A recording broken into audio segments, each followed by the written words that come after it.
बिस्मिल्लाहिर्रहमानिर्रहीम। अस्सलाम वालेकुम। मैं हूँ सरदार तारिक रहीम। दोस्तों तो ईटा भी के खूबसूरत लैलपुरी मोहम्मदपुरी बकरी दिखे ने पैसे तो खूबसूरत है गुलाबी कलर इचे इन्हें तो त्रै फाले न ही किने लेला खड़े थे दू ने ले लिया है ना माशाल्लाह। वो सब दिखे सो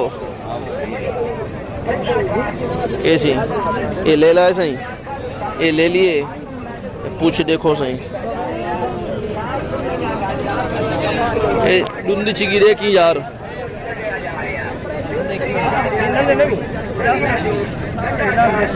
डूंदे नमी है सही माशाल्लाह। बहुत खूबसूरत बकरी है। ये मंडी ते एकड़ी 1,30,000 रुपए प्राइस मंगदा कड़ा ना मतलब कंसेशन थी वैसी जेरे 2,000 दे दे पैन जो पसंद आवे राब्ता करे सन माशाल्लाह। ए त्रै फाल जेरे तुरी खेने पे दे यही बकरी दे फाल है। बहुत खूबसूरत जानवर है, साफ सुथरा। अल्लाह पाक बरकत पावे दे दे पे दोस्तों बिरावो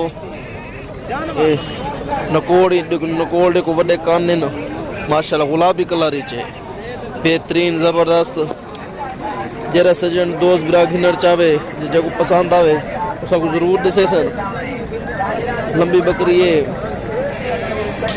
ज़बरदस्त।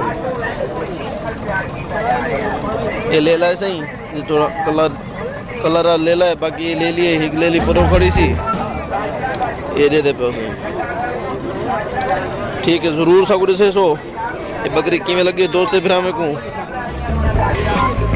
ठीक है सही। अल्लाह खैर करे। अल्लाह हाफ़िज़।